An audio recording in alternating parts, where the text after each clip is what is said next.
Amén. Vamos a nuevamente buen día, iglesia. Dios los bendiga a todos. Seguimos estudiando este libro. Hoy definitivamente terminamos en el capítulo 2. No sé si estamos en qué lección, pero hoy terminamos el capítulo 2 del libro de los Hechos, recordando siempre que es uno de los libros más mal interpretados que la iglesia lleva. Sin embargo, queremos nosotros establecer los parámetros reales de lo que este libro trata. La anterior semana habíamos hablado de algunas, específicamente de 3 dimensiones que distinguen, que revelan lo notable que fue la primera congregación, la primera hermandad de cristianos. Y habíamos manifestado de que difícilmente el día de hoy podríamos ver una iglesia semejante a esta, porque esta iglesia es tal cual debe ser una iglesia. Pero no creo que haya en un lugar del mundo, ¿sí?, donde haya una iglesia que tenga estas características que tenía la primera iglesia. Y uno dirá, ¿y por qué no? Porque lamentablemente dentro de la iglesia y dentro de lo que el Señor ya profetizó, muchas de las iglesias pues dejaron entrar a su seno falsos maestros, sí, entró cizaña a la iglesia, y más allá de aquello, vemos en la actualidad lo que habíamos estudiado la anterior semana. Vemos, por ejemplo, una iglesia que en su totalidad las personas que van no son salvas. No digo con esto que no haya salvos dentro de la iglesia en la actualidad. Menos podríamos decir que hay iglesias que son perfectamente o completamente bíblicas. Lamentablemente hay mucha doctrina de hombre que ha entrado dentro de la iglesia, y ya lo bíblico, lo doctrino, los fundamentos de los apóstoles que dejaron, pues poco o nada se predican dentro de la iglesia. Agradecemos a Dios que nosotros entendemos de que la iglesia tiene que ser lo más bíblica posible a través de la doctrina de los apóstoles, que ha sido el fundamento que ha levantado la iglesia, pues podamos enseñar como estamos haciéndolo el día de hoy. La comunión que vemos dentro de la iglesia es muy distinta a la que hubo en ese tiempo.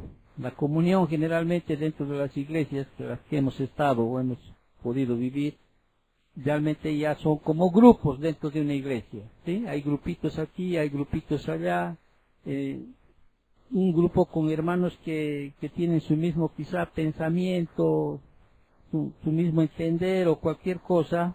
Ya parece una serie de grupos que están dentro de la iglesia, pero no hay esa comunión que había en ese tiempo, ¿sí?, donde todos velaban por el uno por el otro, todos se apoyaban el uno al otro, llevaban las cargas los unos a los otros, etcétera, etcétera. También no vemos, por ejemplo, una iglesia que es centrada en Cristo. Ya mucha filosofía entró, ¿sí?, así como en los tiempos de la iglesia de los colosenses, tesalonicenses, en todas las otras iglesias, sí ya entró más allá de aquello que es la centralidad en Cristo. Para nosotros Cristo es el centro, es la autoridad máxima de la iglesia, la palabra es la autoridad máxima de la iglesia. Y ni qué decir cuando vemos la iglesia, la primera congregación de hermanos, sí, que realmente era una iglesia de oración, sí, ellos iban a las iglesias en ese tiempo. Con Cristo estableció que su casa, el templo en ese tiempo era era la casa del Padre, ¿no? Y ellos tenían esa autoridad para ir y reunirse y orar todos los días. Todos los días andaban en oración. Hoy, cuando uno llama oración a media semana, sí, realmente vemos un número minúsculo de los que vienen a la iglesia. De los 100 vienen 5, 7, y peor aún, ni siquiera hay una oración personal ahí en sus casas. Pocos son los que oran, pocos son aquellos que se levantan en la mañana y lo primero que hacen antes de agarrar el control remoto, sí, es orar para que en el día el Señor pues esté ahí, no les deje caer en tentación, ¿no?, que les guarde de todo mal, etcétera, etcétera. Entonces vemos realmente una iglesia que no es dada a la oración. Sin embargo, estamos estudiando lo que era la primera congregación de creyentes. Realmente es algo excepcional ver una iglesia así, una congregación así. Y lo que hemos entendido es que si uno manifiesta esos deberes espirituales, ¿cuáles deberes espirituales? Las que la anterior semana hemos estudiado, una iglesia que es salva, bíblica, una iglesia de comunión, centrada en Cristo y una iglesia de oración. Si uno presenta esos deberes espirituales, ¿sí?, lo que se va a dar lugar va a ser a un carácter espiritual. ¿Sí? Un carácter espiritual. O sea, esa viene a ser la segunda dimensión distintiva que revela lo notable que fue esa congregación. Va a manifestar, ¿qué cosa? Un carácter espiritual. ¿Sí? Ahora, cuando hablamos de carácter espiritual, lo vamos a desarrollar del versículo 43 al versículo 47a. O sea, una iglesia que cumple los deberes espirituales, aquellos que hemos estudiado la anterior semana, descubre que estos producen ¿qué cosa? Repito para que usted entienda lo que estoy explicando. Si una iglesia cumple con los deberes espirituales, ¿cuáles? Que es una iglesia salva, bíblica, de mucha comunión, centrada en Cristo y de oración, ¿sí?, estos van a producir un carácter espiritual. Ya, y este carácter espiritual, dentro del estudio que hacemos, va a manifestar 4 aspectos del carácter de la primera hermandad, ¿no? Y se pueden discernir en este pasaje que vamos a estudiar del versículo 43 al 47a. Entonces, uno de los primeros aspectos de esta iglesia era que era una iglesia que inspiraba ¿qué cosa? Temor. Temor. Fíjate lo que dice el versículo 43. Dice así, y sobrevino ¿qué cosa? Temor a toda persona. ¿Sí? Sobrevino temor a toda persona. Temor es, phobos, se refiere al miedo o terror sagrado relacionado con la sensación de presencia divina, a la actitud de reverencia.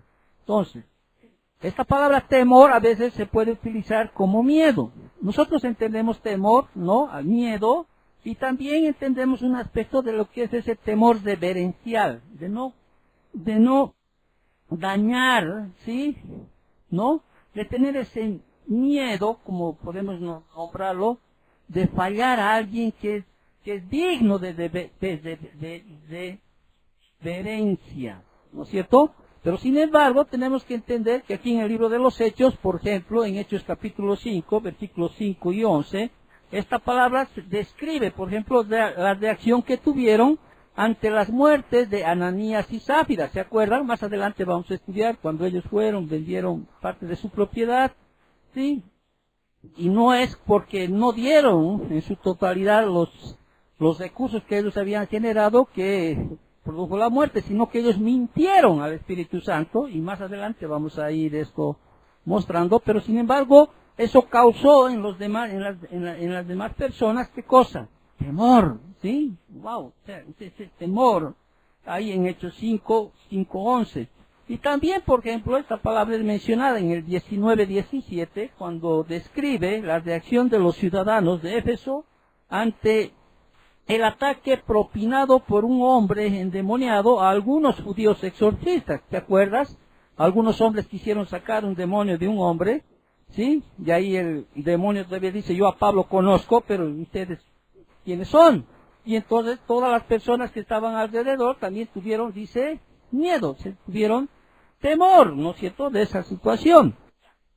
También hay pasajes, por ejemplo, en Lucas 7:16, que utiliza esta palabra, phobos, que es en el griego, ¿sí?, lo traduce como miedo, ¿sí? Y la usa para detallar la reacción ante la resurrección que Jesús hace al hijo de la viuda. Eso generó también, ¿qué cosa? Miedo, temor, ¿no? Entonces, la vida de esta primera La vida de esta primera hermandad era tan genuina y espiritualmente poderosa que toda persona, dice, toda, no algunos, toda persona, dentro o fuera de la iglesia, le sobrevino, ¿qué cosa? Una sensación de temor. Entonces, estaban realmente sobrecogidos por el carácter sobrenatural de las vidas de los miembros, que esto hacía que las personas les produzca temor. O sea, para algunos podríamos decir, bueno, eso no es bueno, ¿no? Sí, porque a ver, que el vecino vea realmente las consecuencias de volverse creyentes, ¿no? Y tener una vida así, conforme a lo que establece el Señor, uno diría, no, pues por miedo no van a venir a los pies del Señor. Pero estamos hablando de esta primera iglesia realmente que hacía que las personas realmente les sobreviniera, ¿qué cosa? Temor por esa vida que ellos llevaban. O sea, había un temor santo tal que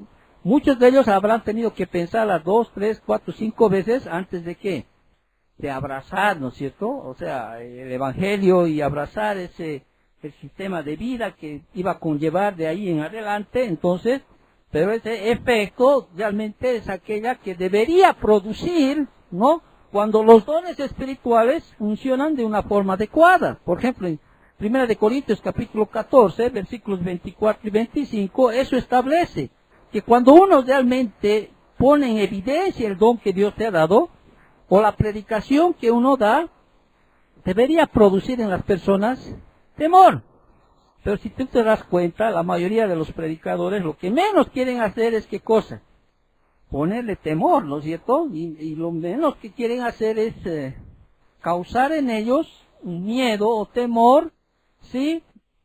Ante lo que dice la palabra del Señor. Pero cuando uno va a la carta o cuando uno va a la Biblia, por ejemplo, en el capítulo 14, versículos 24 y 25, ahí nos muestran que debería producir temor. Por ejemplo, dice así el versículo 24 de la primera carta a los Corintios, del capítulo 14, dice lo siguiente: pero si todos profetizan, o sea, si todos predican, todos enseñan, podríamos hablarlo así, y entra algún incrédulo o indocto, por todos es convencido, por todos es juzgado. Lo oculto de su corazón se hace manifiesto, y así, postrándose sobre el rostro, adorará a Dios, declarando que verdaderamente Dios está entre vosotros. Entonces, si alguien entra dentro de una iglesia, un incrédulo, ¿sí? Un doctor, ¿sí? Y alguien está profetizando o está hablando del Señor, debería producir en él, ¿qué cosa? Una convicción de ¿qué? De pecado. Y no más bien salir con una sensación de complacencia, o una sensación de que, bueno, no había sido tan diferente el ser cristiano que vivir en el mundo. Entonces, si uno realmente predica, y a veces eso es lo que tienen muchos miedo cuando hablas a alguien, especialmente cuando queremos predicar a alguien, lo que menos queremos hacer es, como decimos, dañar su corazón, dañar su pensamiento, y a veces hasta tratamos de disfrazar las palabras o disfrazar el evangelio para no hacerle sentir mal, pero sin embargo, eso no está conforme a lo que dicen las Escrituras. Entonces debería producir realmente un temor, pero un temor no solo un miedo, sino también un temor santo, ¿no? De que si realmente él no entiende, sí, que está, o que vive en pecado, sí, que está separado de Dios, pues la salvación nunca va a venir a él.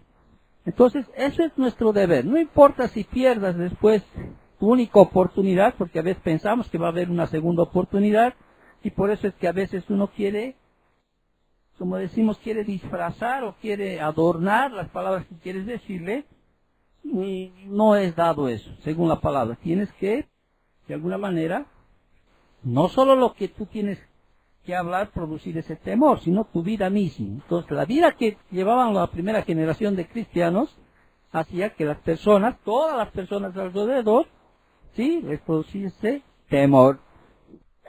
Entonces, una iglesia que cumple los deberes espirituales produce un carácter espiritual. Y el primero es que una iglesia sea, que una iglesia inspirada, ¿qué cosa? Temor, ¿sí? Lo segundo era que esa iglesia era una iglesia milagrosa. ¿Sí? Versículo 43b, lo que sigue, y muchas maravillas y señales eran hechas por los apóstoles. ¿Sí? Y muchas maravillas y señales eran hechas por ¿quiénes? Por todos los hermanos, por los 3,000 que fueron bautizados, no, eran por los apóstoles. O sea, una razón para el temor que inspiraba la primera hermandad eran las muchas maravillas y señales hechas por los apóstoles. Y algunos de estos milagros se van a describir a lo largo de los capítulos que vamos a ir estudiando. Por ejemplo, la siguiente semana vamos a hablar mucho sobre lo que es milagros, sanidades. Vamos a saber diferenciar realmente si es una verdadera sanidad que viene de Dios. No, vamos a ver un poco de historia en cuanto a los sucesos milagrosos que han ocurrido a través del tiempo de la iglesia, incluso del Antiguo Testamento hasta Apocalipsis, cuándo sucedieron los milagros, los intervalos de tiempo que sucedieron los milagros, y realmente vamos a entender si hoy en día, o sea, hoy, se siguen haciendo o siguen vigentes los milagros, ¿sí? Hechos sobrenaturales que se manifestaban en este tiempo del libro de los Hechos, que sí hay algunos milagros, porque era una iglesia, hemos dicho, una iglesia milagrosa. Y vamos a estudiar, por ejemplo, Hechos capítulo 3, versículos del 1 al 10, que es la sanación del cojo de Pedro, ¿no? Cuando Pedro y Juan van al templo de la Hermosa, etcétera. Vamos a estudiar y ahí es donde vamos a hablar con mucha más profundidad en relación, de hecho, la siguiente semana, si Dios quiere, sobre las sanidades y sobre los milagros, ¿no? Ahí también, en Hechos capítulo 5 también vamos a hablar sobre el versículo 12, 15 y 16, en Hechos capítulo 9 del 32 al 35, en Hechos capítulo 9 del 40 al 42, ¿no? Ahí vamos a ver algunos de esos milagros que se describen en el libro de los Hechos. Y ahora, según se indicó en el estudio que hicimos ya no me acuerdo en qué semana, pero cuando estudiamos Hechos capítulo 2, versículo 22, en este capítulo y lo que vamos a estudiar en el capítulo 5, las maravillas y señales estaban diseñadas ¿para qué? Para atraer la atención y señalar la verdad espiritual. Para atraer la atención y señalar la verdad espiritual. Por ejemplo, la respuesta a la curación que Pedro hiciere al paralítico en Lidia, que está en Hechos 9, 32 y 34, muestra claramente ese propósito. Y lo vamos a estudiar cuando lleguemos a ese tiempo. Entonces, las personas de esa región, después de presenciar la curación, sí, muchos en ese tiempo, cuando veían en manifiesto un milagro, pero real, ¿no? Un milagro que realmente se hizo, muchos de ellos se convertían al Señor, ¿sí? Muchos se convertían al Señor. En este tiempo, o sea, nadie puede hablar de un milagro que se puede dar en una iglesia, ¿sí? ¿Por qué? Porque nosotros ya tenemos el canon cerrado, ¿sí? En ese tiempo no había Primera de Corintios, Segunda, Tesalonicenses, ¿no? Colosenses, todavía no había aquello, y los milagros a veces certificaban que realmente el que estaba profetizando, el que estaba enseñando, era pues enviado ¿de quién? De Dios. Ahora, algunos de acá en este tiempo dicen hacer milagros. Cuestiono mucho aquello, ¿sí? Y vamos a ver por eso las características realmente que tienen que ser evidentes para realmente saber si, por ejemplo, una sanidad es real o simplemente es un hecho que dicen ellos hacer. Entonces eso lo vamos a desarrollar la siguiente semana, si Dios quiere. Entonces, nuestro Señor, por ejemplo, hizo sus milagros por la misma razón, ¿sí? Nuestro Señor. Entonces, la capacidad de realizar milagros no fue dada a todos, eso tenemos que entender, no fue dada a todos, sino que estaba limitado a quienes, a los apóstoles y a algunos asociados cercanos a ellos, algunos, por ejemplo, como Felipe, que vamos a ver en Hechos capítulo 8, versículo 13, ¿sí? Y por ejemplo, Hebreos, el libro del escritor de Hebreos afirma, ¿no? Eso en Hebreos capítulo 2, versículos 3 y 4, uno se vaya y dice así: ¿cómo escaparemos nosotros si descuidamos una salvación tan grande, la cual, habiendo sido anunciada primeramente por el Señor, nos fue confirmada por los que oyeron, testificando Dios juntamente con ellos, ¿con qué? Con señales y prodigios y diversos milagros y repartimientos del Espíritu Santo según su voluntad. Entonces, Dios asistió la predicación de los apóstoles, ¿con qué? Con milagros, ¿para qué? Para confirmar que ellos eran realmente sus mensajeros. Voy a reiterar esto, que es fundamental. Dios asistió la predicación de los apóstoles con milagros para confirmar que ellos eran realmente sus mensajeros. Con el paso de la era apostólica y la finalización del canon de las Escrituras, la necesidad de tales señales radicatorias que hizo terminó. ¿Sí? Por eso nosotros entendemos que la cesación de los milagros ya terminó. Pero reitero, no puedo decir que Dios no pueda hacer un milagro. ¿Ok? Él es soberano. ¿Ok? Él es soberano. Pero sin embargo, tenemos que entender a través del estudio de la Biblia, ¿sí?, que cuando lleguemos a Apocalipsis, volveremos a ver realmente eventos sobrenaturales, milagrosos, pero después, ya durante el estudio que se hace en las otras cartas, vemos ya que ahí va menguando, ¿sí?, menguando, ¿sí?, porque ya el canon se está cerrando, al punto que Pablo tiene que decir a Timoteo que por causa de su mal que está en el estómago, que deba tomar un poco de vino, ¿no es cierto? Y es más, había otros hermanos que Pablo libremente podía que incluso orar, ¿no? Orar sobre sus sanidades, pero sin embargo vemos que paulatinamente va cesando ese tipo de accionar. Pero sin embargo estamos hablando de la primera iglesia, o sea, de la primera congregación. Y los apóstoles ahí realmente eran acompañados con milagros, y eso era para confirmar que ellos realmente eran mensajeros de ¿quién? De Dios. Entonces, hoy en día, bueno, podríamos determinar quién habla por Dios al comparar su enseñanza con la revelación divina en la Biblia. Aunque la señal del don de milagros ya no existe, Dios aún realiza milagros en respuesta a la oración de su pueblo. Pero cuando hablamos de milagro, estamos hablando del milagro más grande, que muchos eruditos siempre lo han determinado, es la salvación del hombre. ¿Sí? La salvación es uno de los milagros más excepcionales que uno puede ver. A veces, en nuestra mentalidad, cuando hablamos de milagros, vemos eventos sobrenaturales, o sea, más físicos que espirituales. Pero, el milagro más grande de aquel que está muerto en sus delitos y pecados, y realmente entra a nueva vida, ¿sí?, poniendo su fe en Jesucristo, viene a ser uno de los milagros más grandes que podamos nosotros ver espiritualmente dentro de una manifestación de este hecho. Entonces, aunque la señal del don de milagros, reitero, ya no existe, Dios aún realiza milagros en respuesta a las oraciones de su pueblo. Sin embargo, no se trata de señales públicas como las de la era apostólica.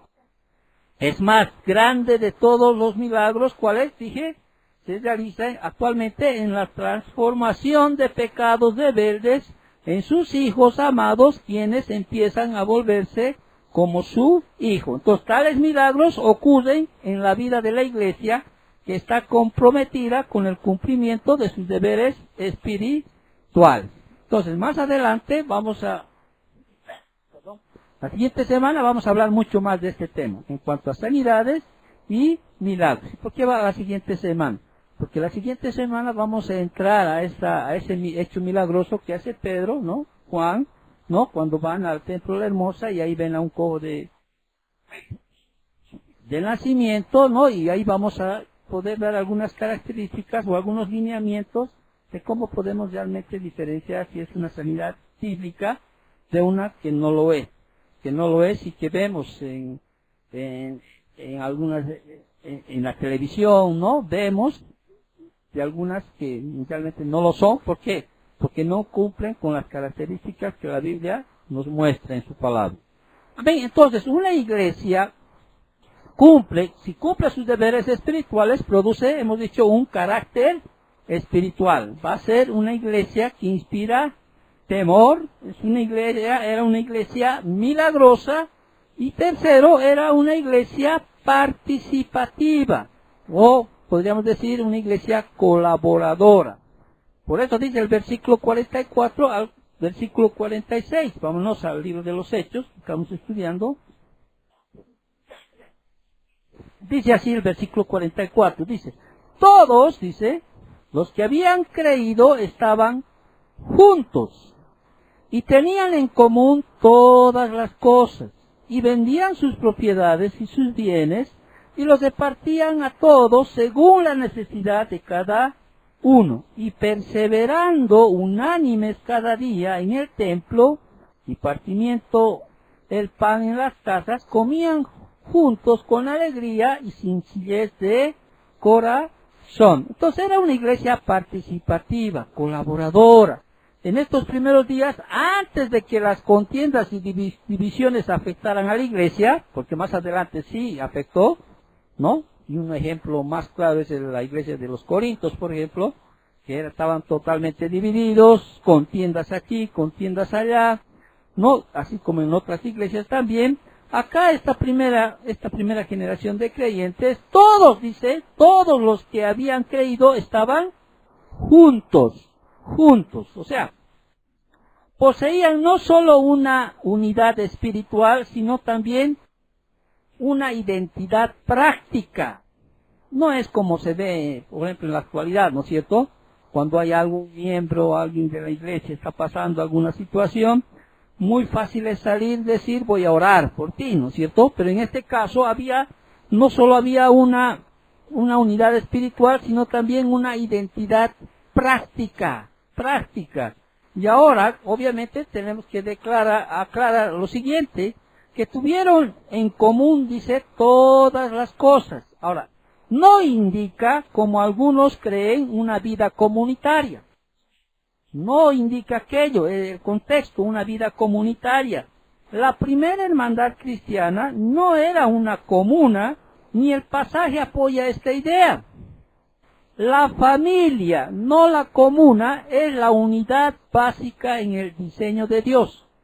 Reitero, la familia, no la comuna, es la unidad básica en el diseño de Dios. Es más, la colaboración y el abastecimiento mutuo para las necesidades de los peregrinos era una tradición antigua en Israel durante las grandes fiestas religiosas. Ellos estaban acostumbrados a aquello. O sea, tenían en práctica el ser hospedador, ¿sí? Ellos tenían la práctica de aquella. Entonces, muchos, por ejemplo, miembros de la iglesia primitiva eran tales peregrinos salvados mientras visitaron Jerusalén para la fiesta de Pentecostés, ¿no es cierto? Vinieron a la fiesta de Pentecostés, abrazaron la salvación y ahora se quedaron para ser parte de una nueva obra de Dios. O sea, muchos de ellos se quedaron.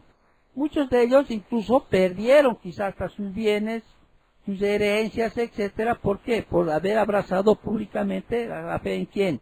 En Jesucristo. Entonces tenemos que entender el contexto también. Entonces, acá lo que vemos es que se había manifestado el amor cristiano que motivó a compartir sus bienes con estos nuevos cristianos. Ahora, otros habían perdido el sustento al haber hecho profesión de la fe en Cristo. Otros eran simplemente creyentes pobres que necesitaban ayuda. Ahora, otros dirán entonces eso es comunismo, porque muchos atribuyen aquella palabra, ¿no? Y aquí nadie está quitando al rico para dar al pobre, porque ellos de libertad voluntaria, ¿qué hacían?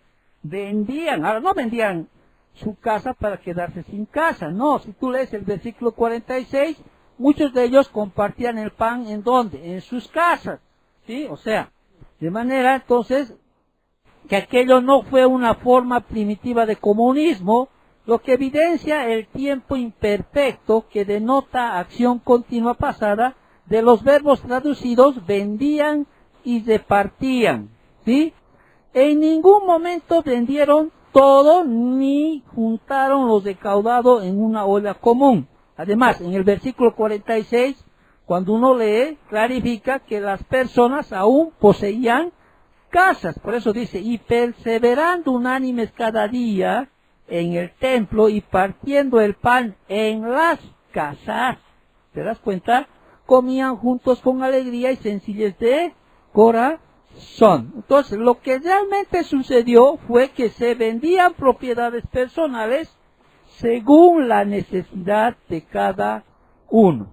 Y esta fue una señal de inmensa generosidad, ya que las personas no solo daban su dinero o sus bienes actuales, sino también los futuros en actos de amor sacrificial hacia aquellos en necesidad. Reitero, como dije a un principio en las primeras clases, esto no es normativo, ¿sí?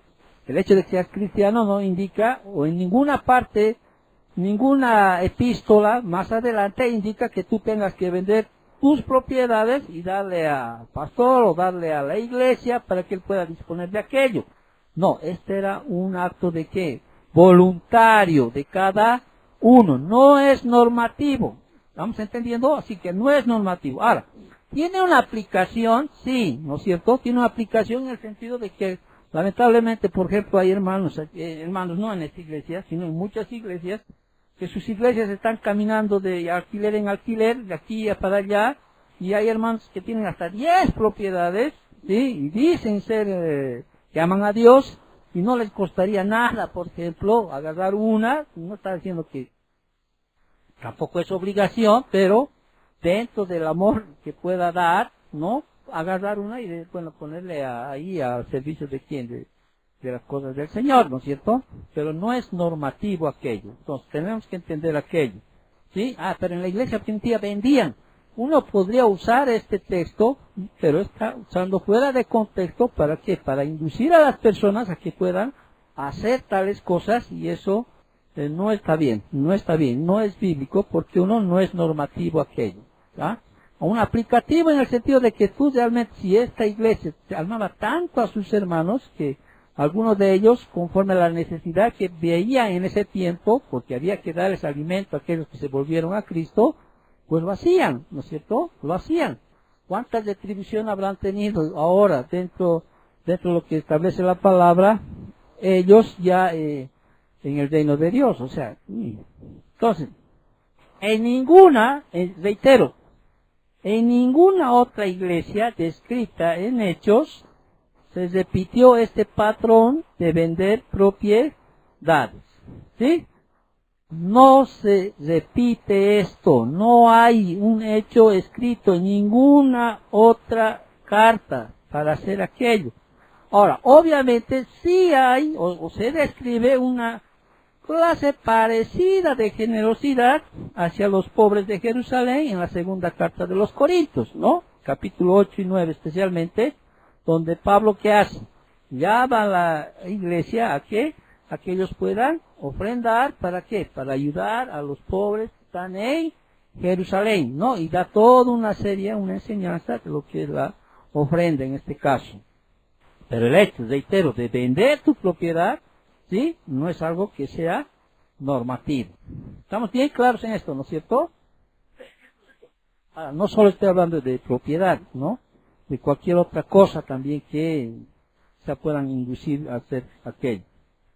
Entonces, colaborar no estaba limitado a cosas materiales, sino que también incluía beneficios espirituales y de ministerio. Entonces, cada día, dice, perseveraban unánimes reuniéndose en el templo. Ahora, ellos iban al templo a las horas de oración. Ellos tenían horas en las cuales se iba a orar, ¿no? Sin duda, también ahí que hacían, testificaban seguramente, ¿no? Cómo o por qué vinieron al Señor. Entonces, también ellos testificaban y revela que aún iban al templo, ya, cuando hace un estudio en el libro de los Hechos, allá en Hechos 21, 26, por ejemplo, siguen yendo los hermanos al templo a orar. Y tal vez fueron a orar hasta que fue destruido el templo, ¿no? Allá en los años 70 después de Cristo, ¿no? Porque fue realmente destruido el templo. y tenían todos ellos el derecho de usar el templo. ¿Por qué? Porque ya que Jesús había proclamado que esa era la casa de ¿quién? De su Padre, ¿no? Esta es la casa de mi Padre. Y ustedes lo han convertido en un pueblo de ladrones, ¿se acuerdan, no? Ese hecho. Entonces él había establecido al templo como la casa de su Padre, y por eso ellos tenían el derecho de ir y tomar y entrar al templo y ahí hacer sus oraciones. Entonces, y la expresión acá en el versículo 46, donde dice unánimes, dice, ¿no? Expresa una vez más de lo que habíamos hablado, la unidad que experimentaba la primera hermandad. O sea, esa era una unidad, pero pues de sueño, era una unidad donde uno era uno con el otro, ¿sí? Con el otro hermano. Entonces, sin embargo, los momentos de hermandad no se limitaban al templo, también partían, dice, ¿qué cosa? El pan en las casas y comían juntos con alegría y sencillez de corazón. ¿Qué implica eso? Partir el pan se refiere al culto de comunión, ¿no? Y comer juntos a la fiesta de amor y acompañada de la cena del Señor, a eso se refiere, ¿no? Ellos se reunían para partir el pan. Entonces, esta iglesia, sí, que manifestaba el carácter espiritual, era una iglesia que inspiraba temor, habíamos dicho, era una iglesia milagrosa, era una iglesia participativa, y por último, otra de los elementos que muestra ser una iglesia que manifiesta un carácter espiritual, era que era una iglesia alegre. Por eso en el versículo 46 dice, adelante dice, con alegría y sencillez de corazón, alabando a Dios. Entonces, no es extraño que una iglesia unida, milagrosa y colaboradora, también fuera una iglesia alegre, alegría. Agaliciasis es una forma sustantiva del verbo agalía, que significa alegrarse. Una de las razones clave para esta alegría era ¿qué cosa? La sencillez de corazón que ellos manifestaban. Cuando hablamos de sencillez, aquí solo esta palabra, apelotes, aparece solo aquí en el Nuevo Testamento y literalmente significa simplicidad. Se deriva de una raíz que significa libre de rocas o liso. O sea, no había semillas de egoísmo en sus corazones. Alabar a Dios también produce gozo. Significa referir sus milagros, atributos y obras. El objetivo de la primera hermandad era, ¿qué cosa? Exaltar al Señor, y eso produjo verdadera felicidad. Alegría llega a quienes dan gloria a Dios, dice Filipenses capítulo 2, versículos del 1 al 2, cuando Pablo ahí expresa esta verdad a los filipenses. Entonces, era una iglesia, sí, alegre. Ya no es como la iglesia que vemos, ¿no? Con cara de ogros que vienen, ¿no? O una iglesia lleno de rencor, lleno de conflictos. O sea, ellos vivían con lo que tenían, realmente tan alegres, con lo que estaban viviendo ese tiempo, realmente alababan al Señor, pero de una manera alegre, ¿no? Muy importante. Y vuelvo a reiterar, las condiciones que vivían estos hermanos no eran nada fáciles, porque a partir de aquello empezaron a sufrir también, ¿qué cosa? Persecución, por haber puesto su fe en ¿quién? En Jesucristo. O sea, pero sin embargo ellos entendían que alabar a Dios, eso manifestaba en ellos un corazón alegre. O sea, la vida que llevaban lo manifestaban, pero con alegría, ¿sí? Con mucha alegría. Entonces, dentro de las dimensiones vimos los deberes, vimos qué cosa, los deberes espirituales, ¿no es cierto? Eso que producen un carácter espiritual, y a su vez aquello va a generar una influencia espiritual. Por eso dice, terminamos con el versículo 47, dice así, la segunda parte, y teniendo favor, dice, ¿con quién? Con todo el pueblo, y el Señor añadía cada día a la iglesia los que iban a ser salvos. Entonces, mire, la vida colectiva, dinámica y el carácter espiritual de la iglesia tuvieron gran influencia. Y aquí vemos dos características de dicha influencia que aparecen en este versículo 47b. Era una iglesia atractiva. Por eso dice, y teniendo favor con todo el pueblo. O sea, los deberes y el carácter en ellos les concedieron, ¿qué cosa? Favor con todo el pueblo. ¿Por qué? Porque podían ver y experimentar las vidas transformadas de los cristianos iniciales. O sea, después vino la intensa persecución por parte de los judíos. Pero a un principio, ¿qué generó aquello? Favor, ¿sí?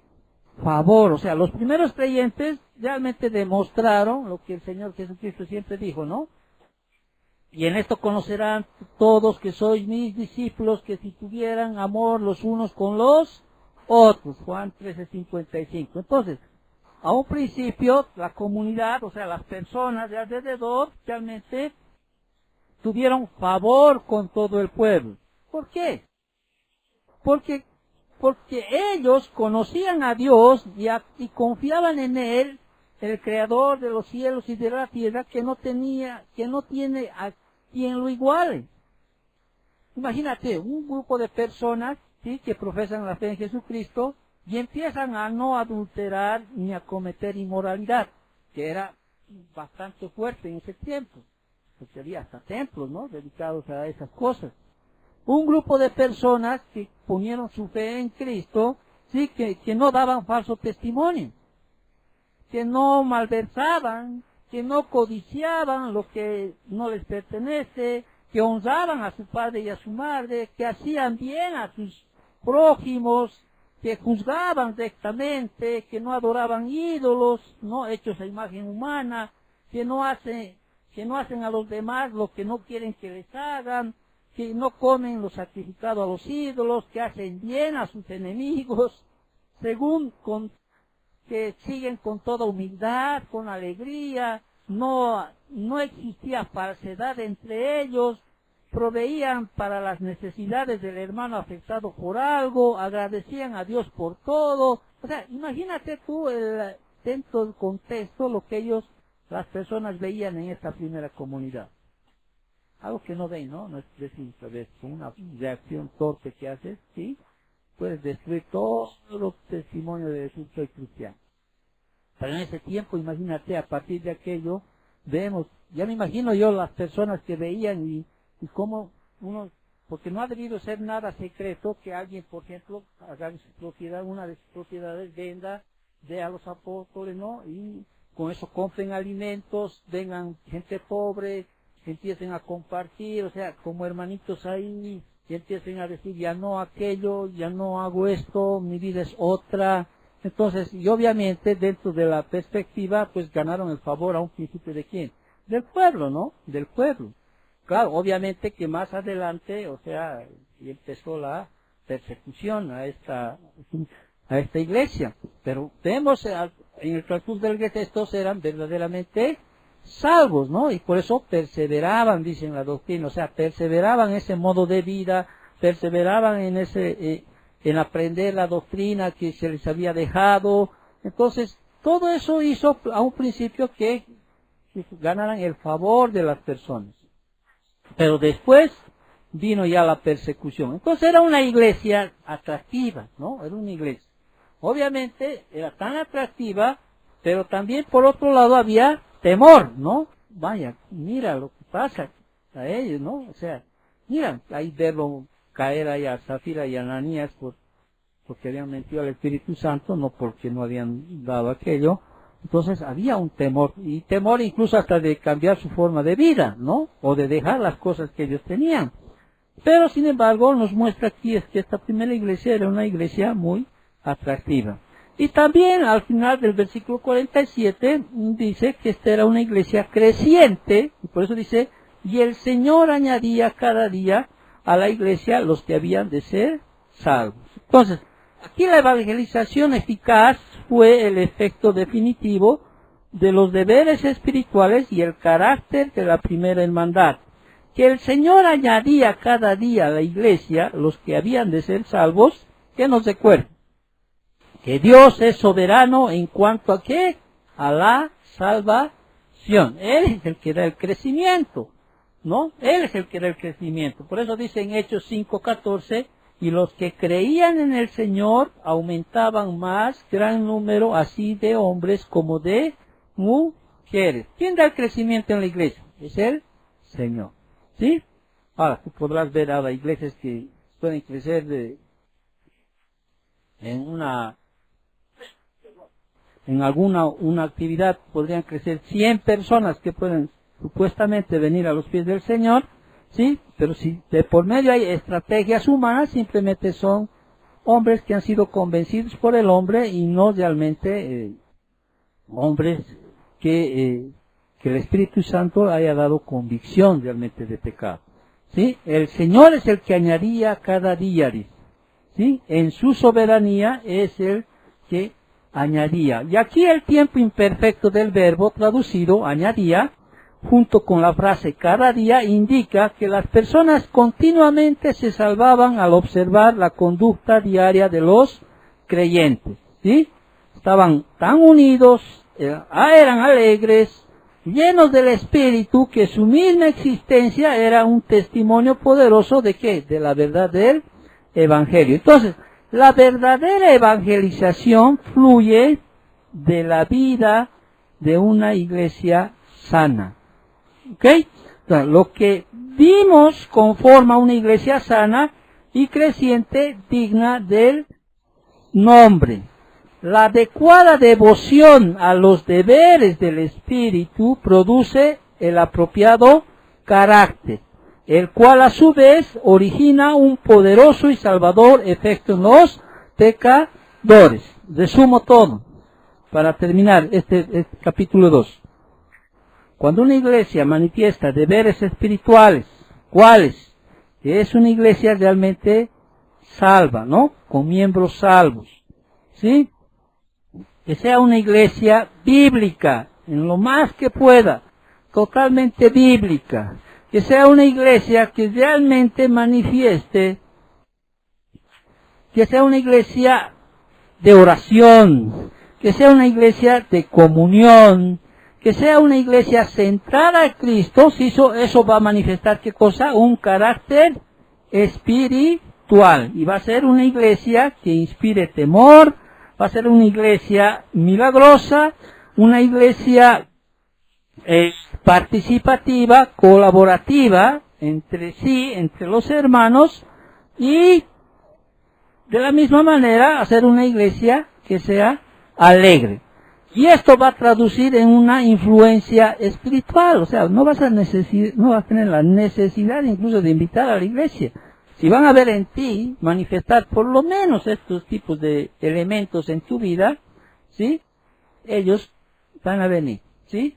No obviamente por testimonio que tú estás mostrando, porque el Señor en realidad va a hacer su obra a través de cada uno de nosotros, porque simplemente somos como instrumentos de aquello. Hay muchos que de alguna manera cuando ven una fortaleza, por ejemplo, en nosotros como esposo o esposa, sí, eso puede de alguna manera atraer y decir, caramba, yo también quisiera tener eso para, ¿no? O sea, quisiera experimentar lo mismo, ¿no? Y siempre hay el testimonio, no somos nosotros, sino es Cristo, es lo que el Señor ha hecho en nuestras vidas. Entonces, tenemos que entender que esta primera iglesia es una iglesia realmente ni más ni menos, es lo que una iglesia debería llegar a ser, ¿sí? Y realmente vemos una iglesia que está empezando, pero paulatinamente vayamos estudiando y vas a pasar a los libros de la Biblia, lamentablemente la iglesia va a empezar a entrar en otros tiempos, donde ya entra la cizaña, empiezan las disensiones entre ellos, ¿no? Y al punto de que tenemos lo que hoy vemos, cómo está la iglesia el día de hoy, la iglesia. Ni siquiera nos parecemos a los corintios, que podríamos decir son aquellos que realmente manifestaron cosas que ni parecían ser creyentes, hermanos.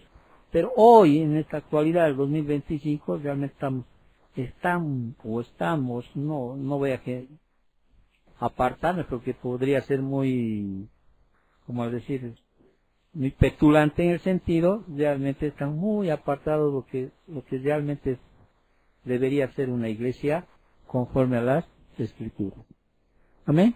Que Dios nos dé esa sabiduría, la fortaleza y que nos está dando el conocimiento realmente de entender cómo debería ser una iglesia. Y cuando digo una iglesia, también traslado al ámbito personal, ¿sí? Porque cada uno de nosotros hace una iglesia, ¿sí?